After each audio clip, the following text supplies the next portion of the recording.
thank you so much for joining us for Brave Leadership, How Compassion, Empathy, and Belonging Will Change the World.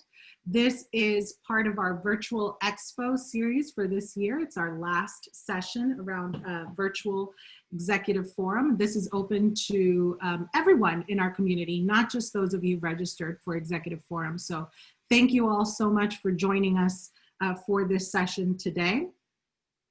It is a Zoom virtual learning session, so make sure that you can hear me. I would have seen some chats if people could not hear me, so I think we're all good to go now. As a reminder, we'll have the chat open, and Jennifer will be asking you to chat in some things throughout the session. Of course, we can chat as the name implies, but there's also the Q&A. Since we're on a Zoom webinar, there's also the Q&A function. It should appear between participants and polling for you, I believe, on the menu bar. Please use that to submit any questions that you might have for Jennifer. With the chat and the number of us on the line, it gets a little unwieldy to try to pick out the questions. So just ask that anything you want Jennifer to answer, you submit via there, and we'll get to those at the end of the session. But for now, I'm very excited to introduce and welcome Jen Kronberger. She is the Chief Inspiration Officer and founder of Jalen Consulting Group.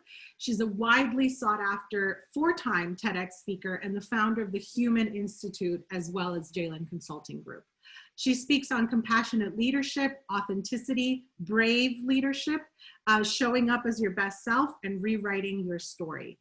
Jen is a member of the LGBTQI community. Her master's degree is in sports and performance psychology, and she holds a certification in sustainable business strategy from Harvard, diversity and inclusion from Cornell, and the science of well-being from Yale. Jen was chosen as a member of the Forbes Coaches Council for 2020, and she writes columns for Forbes on an ongoing basis. She runs a group coaching program called the Soul Tribe Evolution Project, has a podcast called The Possibility Project, and writes monthly columns for a variety of publications. She published her first book in 2012 called These 5 Words Are Mine. And despite being very, very busy with all of that, has agreed to join us for this webinar today, which we are very thrilled to have you, Jennifer. Thank you so much for joining us. I'm going to turn over the screen sharing to you now. Excellent. Thank you so much, Isabel. Hello, hello, everyone. I hope that, well, first let me say happy Wednesday. I hope today is whatever positivity it can be wherever you are in the world. Thanks for joining us. My name is Jen Kronberger, and I'm excited to be here with you all today. So those of you who have been a part of one of my workshops at Summit previously, welcome back. You are brave. Just kidding. Those of you who have not been a part of my workshops in the past, what are you waiting for? Welcome. I like to have a little bit of fun. So, you know, if you don't laugh with me, then we'll talk about that after. So I'm going to go ahead and share my screen. I am good enough at technology to be dangerous, not great. So here we go. Let's see what happens. And share. Okay. I think we did it. Okay, so today we're going to talk about brave leadership. We're going to dig in a little bit about compassion. We're going to talk about empathy. We're going to talk about belonging. We're going to spell out the word brave and kind of take it piece by piece as we go through this today. I'm going to ask you some questions, and I'll tell you when to type in the chat. Isabel's nice enough to read them for us. And then we're going to kind of dig into some stuff. I hope you are in a quiet space that you can think, you can sit and relax. I hope you have your favorite cup of coffee or tea or water or whatever, wherever you are, and that you're ready to just kind of sit back and connect with us today. At the end, we will absolutely save time for a Q&A. So stick around for that, and you know, make sure as we go, you can certainly type some questions in the chat. Okay, here we go. So the first thing is I want to talk about what a brave leader is. Okay, and I have a couple questions here for you. So I'm going to ask you to go ahead and put in the chat your answers to any of these questions. Question 1, 2, 3, or 4. But the first one is, how would you define brave leadership today? Just for you, before coming into this. How did you bring brave leadership to your team last week? What does it look like? And has your team felt they have permission to be brave too? So, in just a couple words, we don't need any long text definition, but in a couple words, I'd like you to go ahead and just put in a couple thoughts. So, Isabel, what are we seeing? Starting to see some comments come in. Julie says, willing to have courageous conversations. Wes says, admitting what you do not know and a willingness to learn. Martha considers it a risk taker. Christina says, being a brave leader means being vulnerable when you don't know something. Ryan has some description here. Brave leaders are inclusive, open, empathic, humble, and embrace ambivalence. Beautiful. Kim adds to that, authentic, courageous, fearless.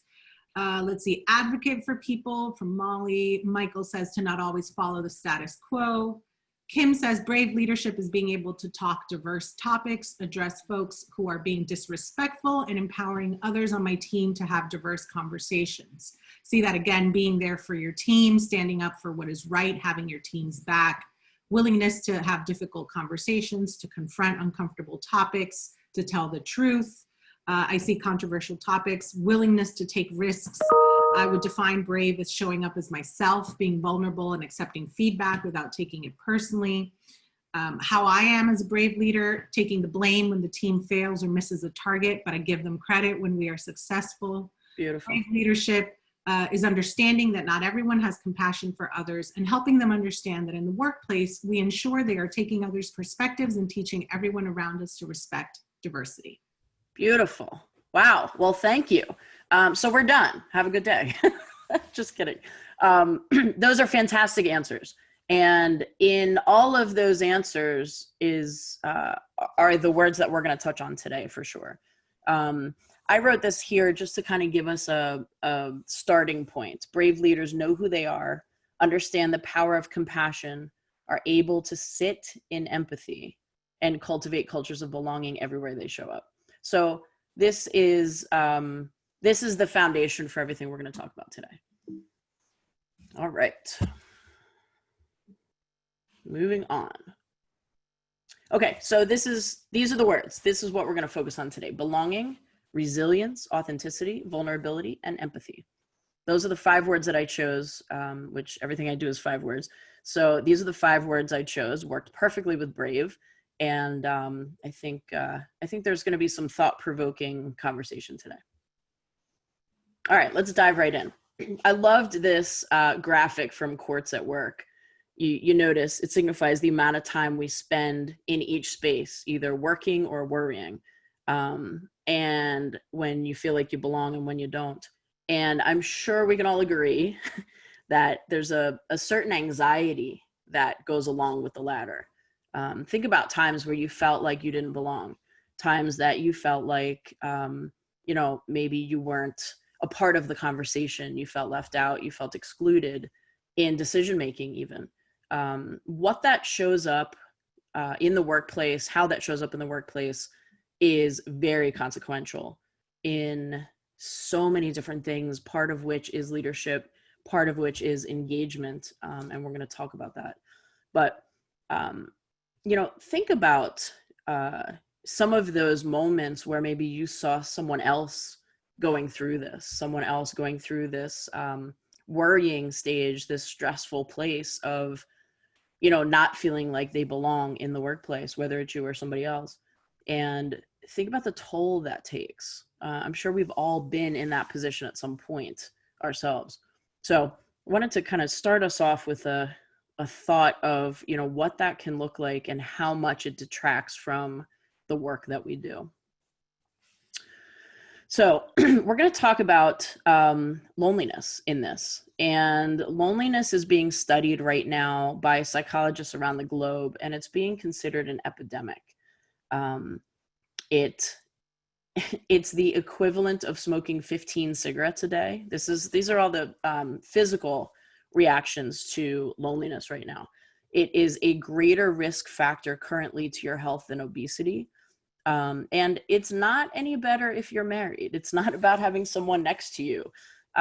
It's interesting. One of the facts that came up in this, one of the data points that came up in this research, over 50% of all of those that reported chronic loneliness were married. So it has nothing to do with what's going on around you. And I don't know if you've ever had this this feeling of sitting in a room of, 50 people, and you felt like you were completely alone. That's what loneliness is about. It's about the internal feelings about what you're going through, not about the people around you. And the interesting thing is the pain of loneliness and exclusion are both seen in the same place. They light up in the same place of the brain, physically, when research was being done about that. The really scary stat that came out of this is that the highest number, the age group that's at the greatest risk factor for loneliness right now, chronic loneliness, is 16 to 24-year-olds. And that number's on the rise. So I think we're in this space of trying to figure out, how can we as a society start to really turn our attention to this as an issue, and what can we do about it? Every year, every summer, I'm honored to speak at a summer camp for juniors and seniors in high school. And the camp is called Pennsylvania Free Enterprise Week. About 2 years ago, I met a young girl, or a young woman, by the name of Annie. She was going into her senior year of high school, and she was the last person in line to come up and say hello to me. And I remember it was getting to be her turn, and I could see her standing there with her head down, kind of looking at her blue high tops. And I remember this distinctly. They were Converse. And I remember tears falling on top of her shoes. And she came up to me. It was finally her turn, and there was no one else around. And she just quietly looked up at me, and she specifically said, "Thank you for seeing me. This might be the very first time that I have ever felt seen." And I'll tell you, my ride home, I really started to understand how incredibly important this conversation is. Every human being, every single one of us, we want two things in life. We want to be seen, and we want to be listened to, because that validates our very human existence. It's what reminds us that, we are enough. And so that validation for some is missing. And so how can we show up that way? How can we do that? The answer is belonging. And so how does this fit in at work? Let's look at this for a second. Belonging is a basic human need. This is a December of 2019 article in Harvard Business Review. And it says that 40% of people they surveyed said they felt isolated at work. Imagine what that number is today. This was December of just last year. Little did we know that things would change so drastically, and how much we're already looking at this. 40% of people surveyed said they feel isolated at work at the end of last year. Imagine where we are today and what those numbers are. And, I believe strongly that organizations who don't understand brave leadership are failing at this. Businesses spend nearly $8 billion each year on D&I trainings, and they miss the mark because of this one thing. And I've seen this in the research. They neglect our need to feel included, that this isn't a piece, the feeling of inclusion isn't as much talked about as it probably could be. At the end of the day, it is always about how we want to feel. Think about that. Every single thing you've ever done, any goal you've ever gone after, we don't just lose weight to lose weight, right? Like for something to do. I mean, who does that? That's kind of silly. We do it because of what it brings, right? The feelings that it brings. It brings confidence. It brings health. It brings, I feel good. It's not about just doing the thing. It's not, I don't try to make more money at work just for something to do. It's about the feeling that brings. Safety, security. So at the end of the day, it is always, and it will always be about how we want to feel. This idea of belonging is exactly that. And if we do it right, people will understand and actually feel like they belong. It's not just a word, it's a feeling. So I'm sure it is of no surprise that love and belonging is at the center of Maslow's hierarchy of needs. And what's interesting is right now, what we've been going through and, just all of the difficulty that I'm sure we've all faced throughout this year. We were struggling and fighting just to get these bottom two things, right? This is where we still are, that we're working really hard to try to get these two things. And the next step is to really focus on love and belonging. And, when you take care of the bottom two, the middle one then becomes the goal. And so what I'm saying is, we're usually trying to climb this and be at the top of this self-actualization, this being our best self, all of that. I mean, right now we're just trying to survive. And having these needs met, understanding that, love and belonging is at the middle of all of that. And how can we focus on that?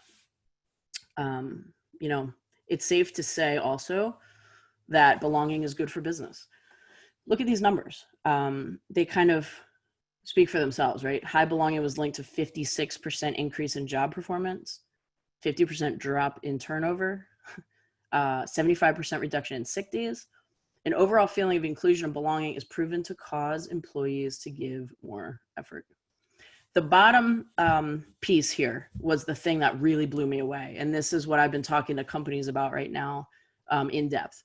For a 10,000 person company, this would result in a savings of more than $52 million a year. Imagine that, right? So the bottom line is that creating these cultures of belonging is what will drive the bottom line. And right now, there are many businesses looking for ways to do that. That would be cost effective. So how do we get there? What does it look like? And I heard a lot of these things actually in the chat in the beginning there. A lot of these different ways that you've explained brave leaders. And so perspective taking, I talk a lot about belief windows, this idea of shared experience and understanding and seeing from another's point of view. And brave leaders have to consider all of these things, but let's talk about this for a second. So these belief windows are the lenses that we all look through every single day. This is how we view the world. I want you to think about some of the things that you see based on where you come from, based on where you grew up, based on your family structure. We all have different experiences about things. We see things differently, naturally, because we are looking at it from a different viewpoint. We will never be able to see exactly what someone else sees, ever, which means we can't experience it. We don't know enough about it because we're not living it. And at the end of the day, we need to remember that. But I believe we can really work hard at perspective taking and understanding that these belief windows don't need to get in the way. They can actually help us. I call this hashtag come touch my side of the elephant. And I want you to pretend you've never seen an elephant before. And 3 blind men are going to explain an elephant to you over the telephone. And so all they have is feel, is touch. And so they're going to explain what they're feeling. And blind man number 1 is standing at the tail of the elephant. And he says, okay, so I'm here, I'm touching this elephant thing and it feels like a rope. And you say, rope. I know what a rope is. I must now know what an elephant is. Thank you very much, sir. Have a good day. And blind man number 2 is standing at the tusk of the elephant. And he's saying, I'm not sure why he's leading you astray. I heard him and that's not right. I'm standing at the elephant and it feels like a lead pipe. It's solid. And now you're saying rope, lead pipe, 2 totally different things, right? Get on the same page, guys. Come on. And the 3rd man is standing at the leg of the elephant. And he's like, I have no idea what's happening here, but I'm going to tell you, I'm standing here. I'm at the elephant. And it actually feels big and round and rough like a tree trunk. And now you just hang up the phone. because you're confused and you're annoyed and frustrated. They're not all talking about the same things, but of course they are. They're talking about the same bigger picture. That I think today more than ever, we need more come touch my side of the elephant moments where we take someone and we bring them with us in our direction and say, let's look over here together. And then when we're finished, we're going to turn this way and we're going to look this way together. And the more we do that, the more opportunity to listen to others' experiences, the more opportunity to be able to be a really good perspective taker. That's what brave leadership is about. It's about being able to use inclusive language in doing so. Find ways to build collaboration and innovation. That's something that everybody wants, right? Identify ways to take action, take initiative, find ways to help other people do the same. There's this thing that I love that I've heard a few times now, but it's about instead of standing in a circle, when you get a group of people together and you stand in a circle, instead of standing in a circle, stand in a horseshoe. Always leave that end open for someone to be able to be invited in. Think about it. If you're an introvert or someone's an introvert and they're coming into the circle, there's never really a good way to kind of stick yourself in there, is there? But if you're in a horseshoe, you can invite people all day long, and people don't feel as uncomfortable walking up and being a part of it. These are little inclusive things that we can do, to be able to foster belonging. Vision, mission, and purpose. So I wrote this article for Forbes, and notice the date. I circled it on top there, March 4th. I'm not a fortune teller by any means, but nobody had any idea that, a week later here in the United States, we would be going through a shutdown. And I know for sure what I'm seeing and what I'm understanding throughout using these three principles, understanding the difference between these three things. It's the importance of these fundamental truths. And I'm seeing the pendulum swing back to the human being. Instead of talking always about the where and the what, we're talking more about the who and the why. Because again, at the end of the day, it's always about how we want to feel. And good companies recognize the fact that their people are their strongest asset. So, understanding the importance of this, recognizing that human beings will always be that and will always, at the end of the day, make the thing that makes the company move and grow and thrive. And so, almost a half a year later, right, this conversation is more important than ever. And I think right now, brave leaders need to know how to utilize all of these different tools.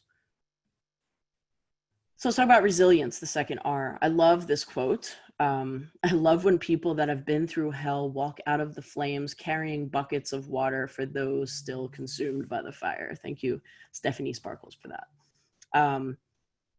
This is about, resilience is about, practicing it's what we're doing right now. It's this practicing as a humanity in crisis, right?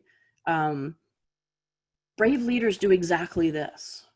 They don't leave anyone behind. And regardless of what they're going through, they're able to reach out and make sure that they take care of their people. Resilience is simply this: advancing despite adversity. It's about adapting regardless of what surrounds us, and where we find ourselves in any given moment. It's knowing how to adapt. I call it taking the shape to fit the edges that are given to us. And sometimes those edges that are given to us can be pretty tough to fit into and to find our way through. But being able to do that, there's this thought, and I've thought about this for a while, this flow amidst chaos. So in the sports psychology world, we talk about the word flow, and we talk about the energy of flow. Some people might call it being in the zone.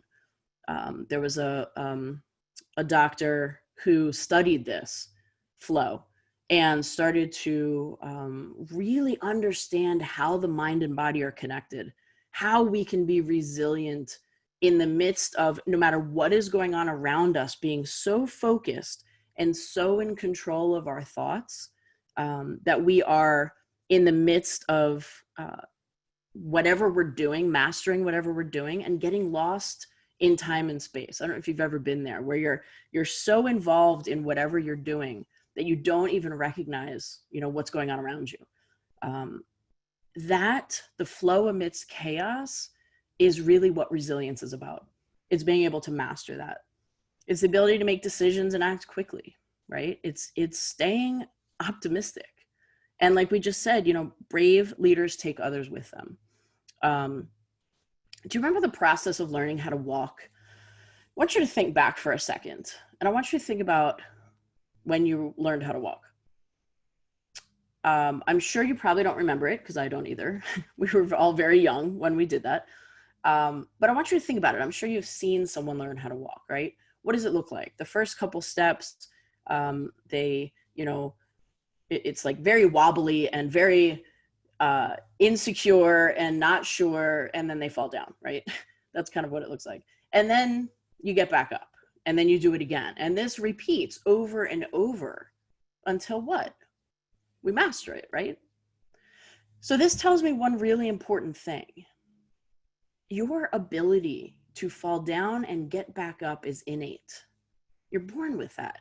We've been doing this resilience thing since before we even remember. It was a part of who we are. And we have taken that with us over our lifetime. And sometimes we're really good at it, and other times we're just not. And so think about where this shows up in your life, especially right now. What it looks like for us in a day-to-day basis of, working through crisis, this flow amidst chaos. What does that look like in your life? When are you really at your best? And can you get there as often as you can? Can you show your people what that looks like? Can you teach others to do the same? I believe resilience is a gift of adversity. It's almost like giving us the chance to start over or at least rewrite the part of the story we didn't like, right? This idea of making it a choice in how we see it, because it truthfully is. We can see things as grim and dark and terrible, or we can see things as optimistic and possibility. The possibility of everything around us, to me, is what gives me hope every single day. And it's what makes me want to get up and do this work. I have a Monday story for you. I call this the Monday principle. And I was in the grocery store on a Monday at 11 a.m. And if you've ever been at a grocery store on a Monday, this is pre-COVID, at 11 a.m., there's not much happening. It's like me and the retired folk and the stay-at-home moms and dads and the work from home people and whatever else, right? So not much is happening, and I'm standing in this checkout line. I have two things in my hands. The woman in front of me, as it always happens, has an entire cart full of stuff.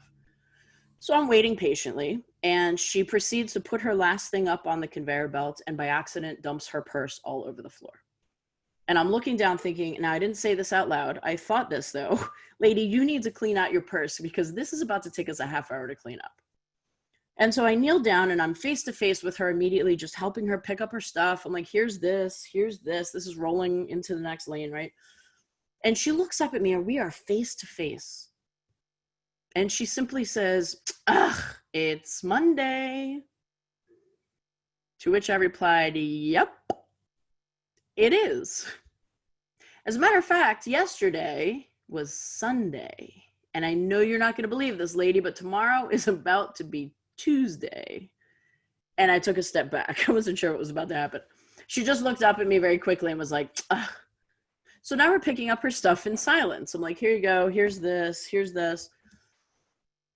She finishes, she pays, she puts her stuff in her cart. She's about to walk away. And I thought, I got away with one there, right? And then she stops.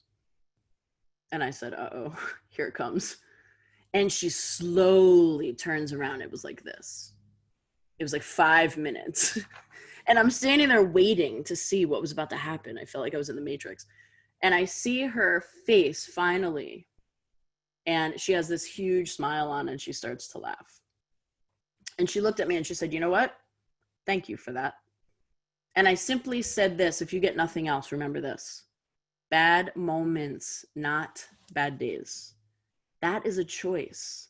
Resilience can be a choice. It's a choice in how we see it. It's a choice in whether we get back up or not. Make a decision, take action. And in the middle, I call that figure it out. We have search engines and all the kinds of things and people to ask. We can figure anything out today. And then there's authenticity. Followers love leaders they can trust, right? This quote is great. Authenticity is the alignment of head, mouth, heart, and feet, thinking, saying, feeling, and doing the same thing consistently. This builds trust, and followers love leaders they can trust. Yes, this. Trust is everything. Authentic leaders, we know them, right? Those are the people you just want to be around. Think about a leader who was authentic. And Isabel, if I can ask you real quick, I'm again going to ask for in the chat really quickly, just don't give me the name of the person, but just give what was the one quality? How did you know that they were authentic? What was the thing? What made them authentic and trustworthy? What did that look like? So if you could just type it in, and Isabel, if I could get you to just read them to me, that would be awesome. Consistent, sincerity, showing true empathy, honest and personal, open and honest, actually did what they said they would. Sincere, compassion, admits their mistakes, empathy, sincere and humble, inclusive, admitting mistakes, no hidden agenda, open for feedback. You knew when they were struggling, not just succeeding. Vulnerable, has your back, generosity of spirit, follow through, walks the talk, open, honest, and willing to discuss, non-judgmental, honest again, exudes an energy that they're not better than anybody else, has my back, easy to talk to, consistent communication, positive. Awesome. So you're saying the same things, right? You hear, listen to those words. A lot of honesty, a lot of someone I can trust, a lot of truth, a lot of vulnerability and authenticity of being able to be who you are. All of those different things makes up exactly who we want to be as a leader. And as brave leaders, we have to understand the balance behind being and doing. I love this visual. I want you to look at this visual from a standpoint of the behaviors and the skills and all the things that people see on the outside, right? And then in the middle is the self, because we show some of that, and then we don't show the rest of it. And my question is why, right? There's, all of the different stuff that's beneath the surface, the being, the stuff that's internal that, most people don't see. And I want you to think about why. I want you to think about what we show and what we hold back. And are there places that you're being not as authentic as you could be? Are there situations that you could really roll up your sleeves and say, you know what, here I'm going to show up as myself, as my best self, and the rest doesn't matter. And I'm willing to do that because I'm willing to be an authentic, brave leader. Authentic leaders are self-aware. They're genuine. Did you hear any of these things in the answers? I did. Focus on long-term vision. They're mission and purpose driven. And they lead with their heart. I call this the light principle. This is always my check-in. So I always tell people, have a check-in. Are you showing up this way? You don't have to use this, but if you want to, it stands for love, integrity, gratitude, honor, and truth. And when I show up this way, utilizing those things, I am showing up as a brave leader. I am showing up in all of me, in my best. And I'm bringing that to the people that I serve. And then the roots of authentic leadership. This was interesting to me. I did a little research behind this. The roots come from Greek philosophy and focuses on the development of core values and virtues that create this authentic leader. And I'm sure you've heard the phrase, know thyself. That actually comes from And in Greek, it's gnothi seoton. It comes from, it was actually inscribed on the arch above the Temple of Apollo in Delphi. And this was a huge tenet of, Greek philosophy. This was everything, the authentic nature of knowing yourself and allowing others to know who you are, is everything. And these virtues that Greek philosophy, this part was built on, are prudence, temperance, and fortitude. I mean, think about those things in a leader, right? That's what we're looking for. And then the V stands for vulnerability. And, when have you been vulnerable? Think about what that's looked like for you. What are most companies looking for? As a leader, what do you look for in your people? What do companies look for in your leaders, right? For most, it's transparency, innovation, connection, and this idea of leveraging emotional intelligence. It's the backbone of some of the work that I've been doing lately. And I'll tell you, it's been really eye-opening. The need for this is really great. It's what brave leaders need to focus on today. What does that look like for you? It opens the doors to transparency, innovation, and connection. The investment in psychological safety and allowing others to utilize the power of relationship. Think about the idea behind that, right? Because we can't have one without the other. The bottom line is vulnerability exists in the hands of trust, right? And so without this psychological safety, we have no trust. And without trust, we have no vulnerability. Simply, we can't have one without the other. So where we find ourselves showing up in this way, think about your people right now in your organization. Is your team equipped to handle the current state of business today? And I don't mean technologically or anything else. I mean simply emotionally and mentally. Is your team equipped to handle it today? Anything that's going on in your world today. Are they sinking or are they thriving? Are you in a space right now where people are doing really well internally or not? And think about the importance to this. Again, I think, we struggle so much with vulnerability. Some people see it as a positive and some people see it as a negative. It's either good or bad. And we as human beings, we define that. We set up that. Vulnerability is neither good nor bad. Vulnerability is a thing in and of itself. We as human beings, we attach emotion to everything, don't we? I mean, we always have. So we have to watch out for blind spots, though. I utilize this. There was a quote here from Brett Long, Keystep Media. This was from October of 2018.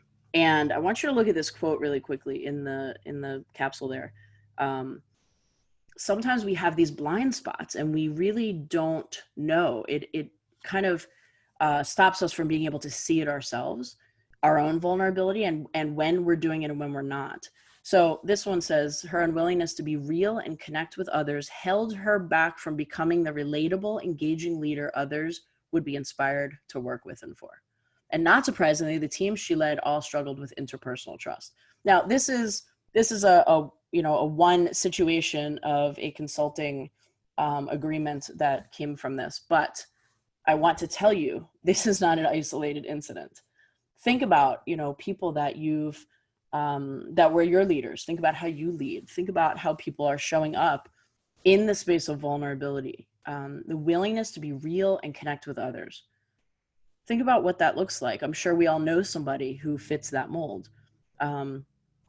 This is where EI assessments, 360s, this is where this stuff comes in handy, because these blind spots that happen around vulnerability, I think, happen more often than not. And it's our job as leaders to really try to get to the bottom of that and help people see from all angles, what this is for them. I love this. Doug Neal does these really cool, he calls them sketch notes. Look at the bottom left-hand corner here where it talks about vulnerability. It's the first thing we look for in others and the last thing we want to show in ourselves. Can you relate to that? Most of us can, right? This is, those pieces are, we want it from other people, but we're afraid to give it.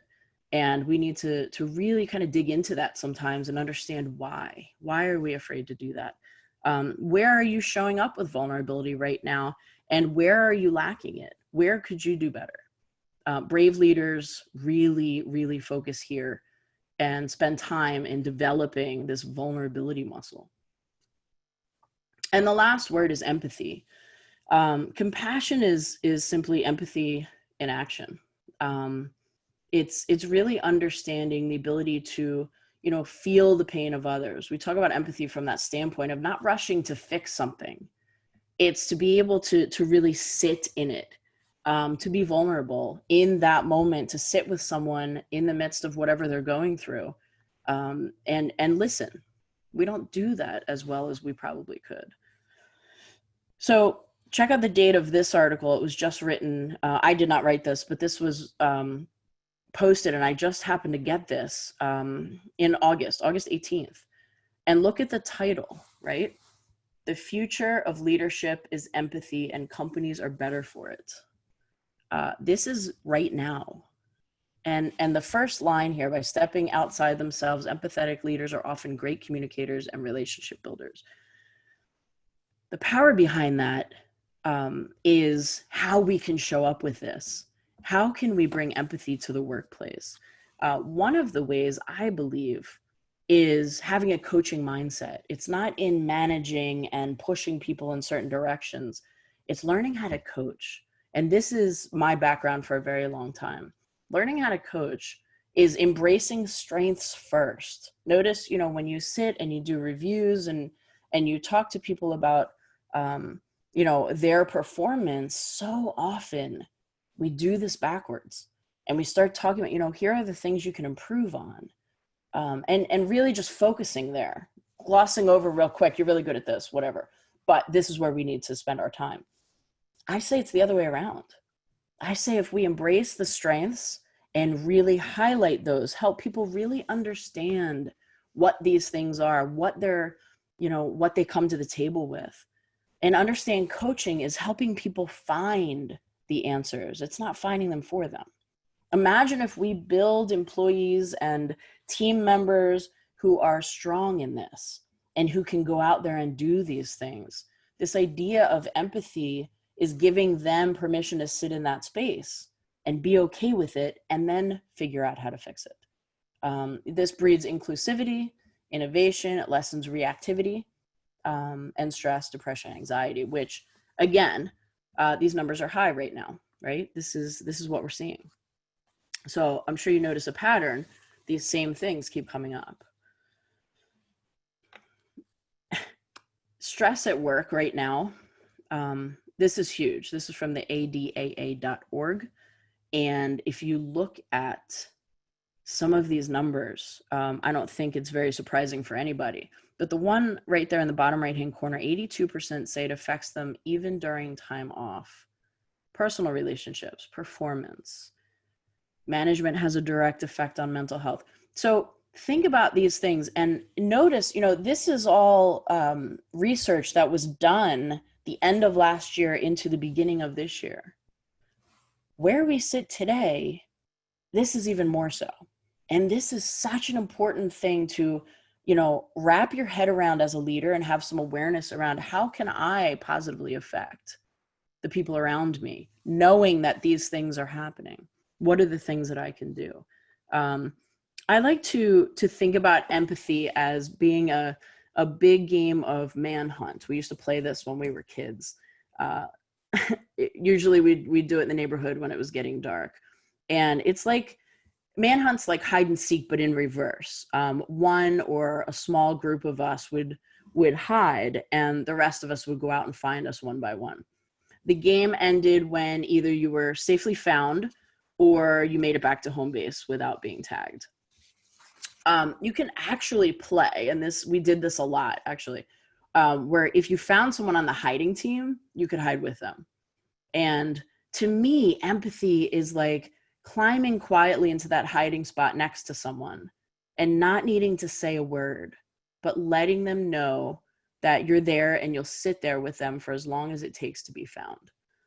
If each of us practice that kind of brave leadership, if we took these 5 letters and we encompassed everything that we do inside of these, recognizing the importance of each of these 5 words, we would never, ever lose sight of influencing a society that no longer craves connection, but cultivates a sense of belonging everywhere we show up.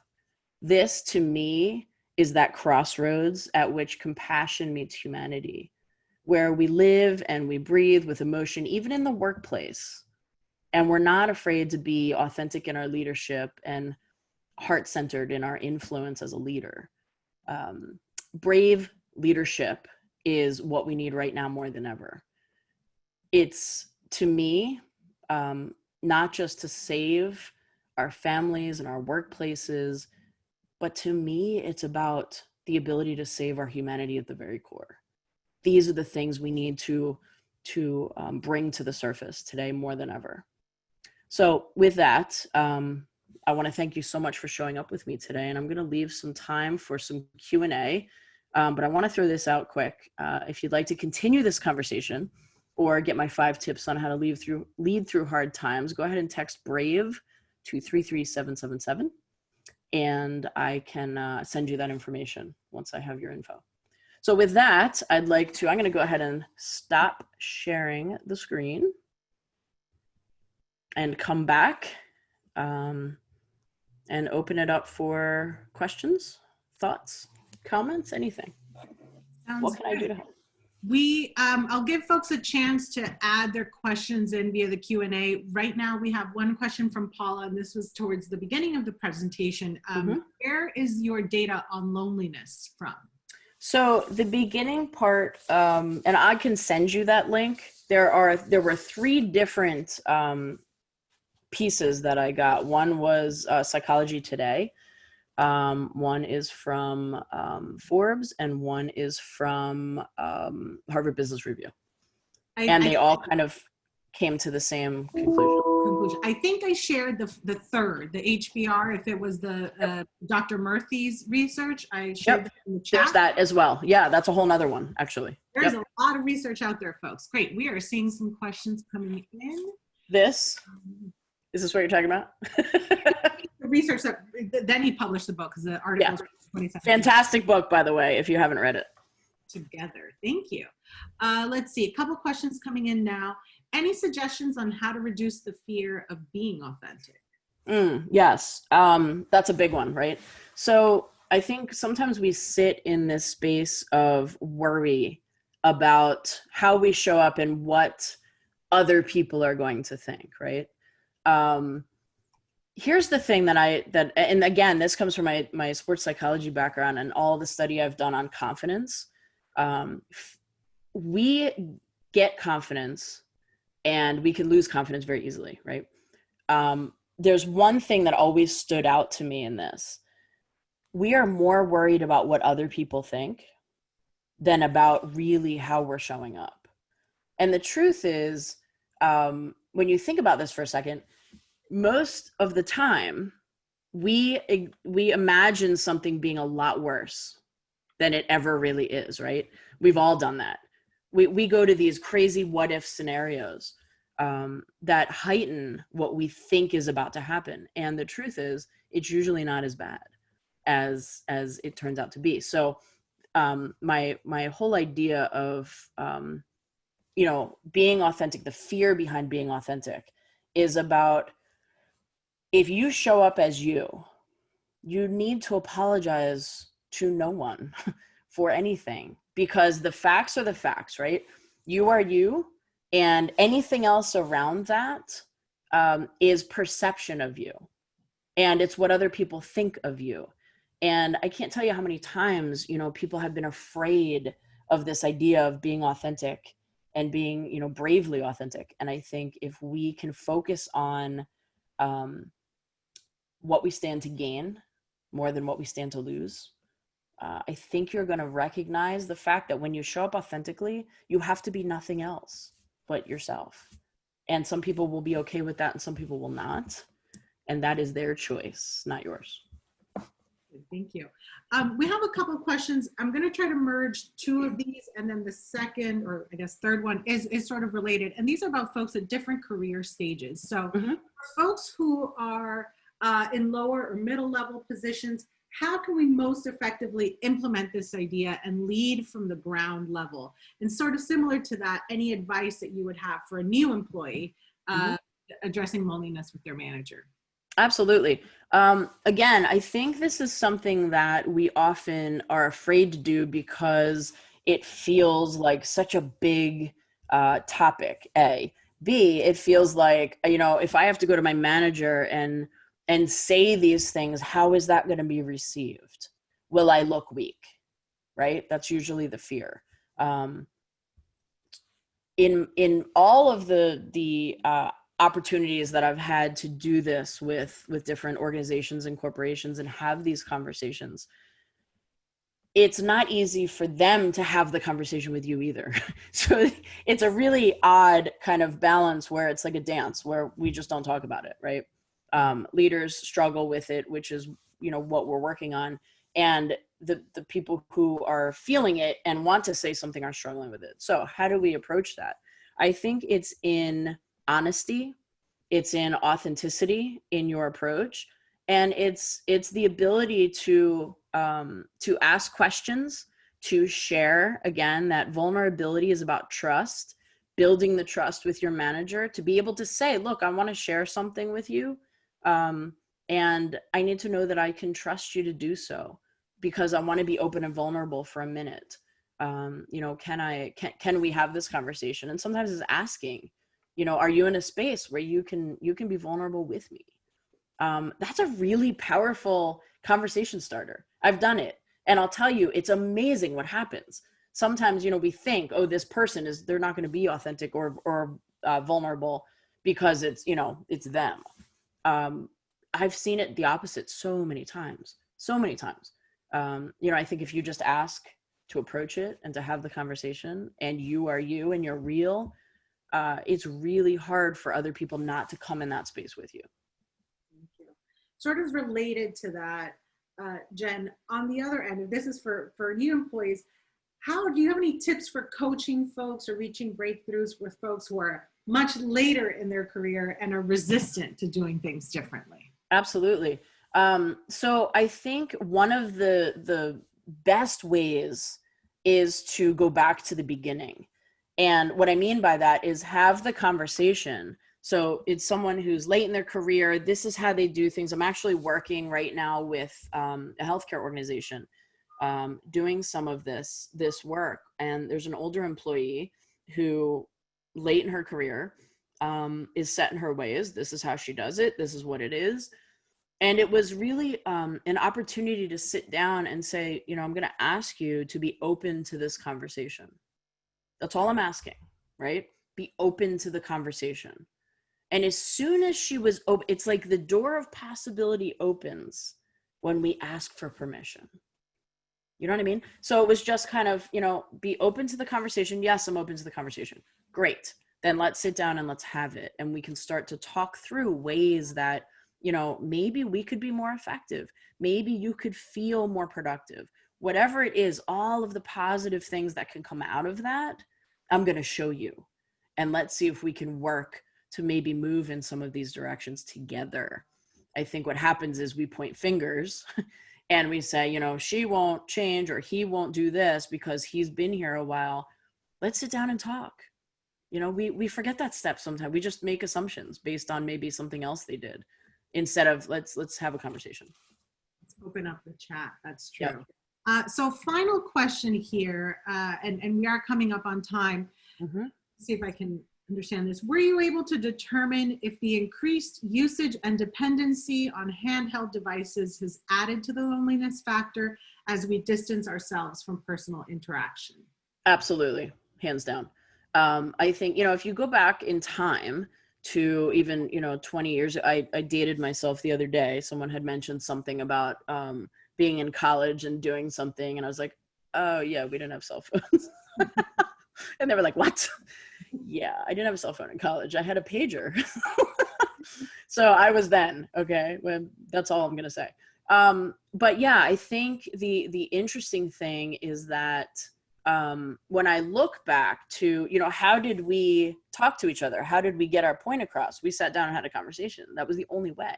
We just started email when I started college, right? So now we're in a place where it's complete head is buried in the phone, right? It's this instead of this. And so I ask people to raise your eyes. And when you're making connection with someone, when you're really actively listening, you're listening with your eyes. I can't tell you how many times it's been, okay, thanks, right? We've all been guilty of it. Hey, I'm not preaching to you. I'm taking it myself.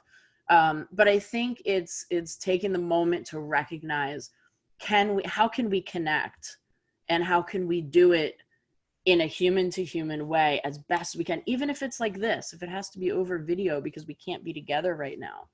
Can we do it in a way that we are here together? I mean, I can see you, you can see me. We can have this conversation together. I see you smiling. It's a big difference than what I'm sending in a text message. Has nothing else but words for you to interpret, not for me to actually deliver what I really mean. And it's so important, I think, to just pick up the phone sometimes, or have some video conversations. Good point. Yeah, there are some increased opportunities for communication, even while we're all working virtually. Absolutely. I think we've answered all the questions. I'm just taking a quick look through to see. Yep, I think we answered even the couple that came in through the chat. Excellent. So thank you so much, Jen, for joining Absolutely. us, sharing your expertise with us.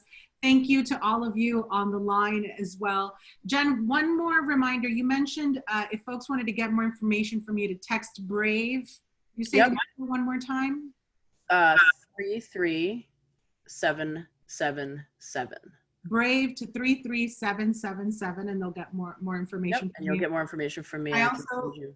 Perfect. I also chatted in a couple of the links to the articles that we're showing images. So before you close out, make sure you copy those. Thank you all to everyone. Thank you, Jen. And absolutely. See you all again soon. Thank you. Thank you. Bye-bye. Take care.